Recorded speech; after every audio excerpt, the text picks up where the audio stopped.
আজও পৃথিবীর জালেমরা স্বপ্ন দেখে যদি মুসার উত্তরসূরিরা যদি ক্ষমতায় আসে বড় বড় বোতল খাওয়া বন্ধ হয়ে যাবে, কলমের খোসায় দুর্নীতি করা বন্ধ হয়ে যাবে, নর্তকীদেরকে নিয়ে নাট্যমঞ্চে নাচানাচি বন্ধ হয়ে যাবে, দুর্নীতি বন্ধ হয়ে যাবে, ঘুষ বন্ধ হয়ে যাবে, বিদায় তাদেরকে সহ্য করা হচ্ছে না। ঠিক কিনা বলেন?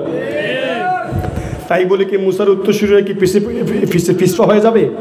কথা বলে হতাশ হয়ে যাবে?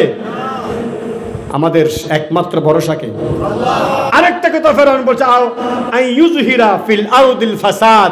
আমার বড্ড ভয় হচ্ছে, ফেরাউন বলতেছে আমার বড্ড ভয় হচ্ছে মুসা জমিনের মধ্যে সরাসরি ফাসাদ সৃষ্টি করবে। নাউজুবিল্লাহ বলেন না। জালেমদের চোখে মাজলুমরা কোনোদিন সব সময় মনে করে যে তারা নাশকতা করবে। কি করবে? নাশকতা করবে, মারামারি করবে, বোমা ফাড়াবে। এটা সব সময় জালেমরা বলে মাজলুমের বিরুদ্ধে। ঠিক কিনা বলেন না? কথা মিলিয়ে গেছে না মোটামুটি? এখানে আইয়ুবাদ্দিলা দীনাকুম, এখানে দিন শব্দ হচ্ছে আপনার পরিবর্তন করে দেওয়া, আইন পরিবর্তন করে দেওয়া। আসলে কি মুসা আলাইহিস সালাম কি আইন পরিবর্তন করে দিয়েছে? হ্যাঁ করছে।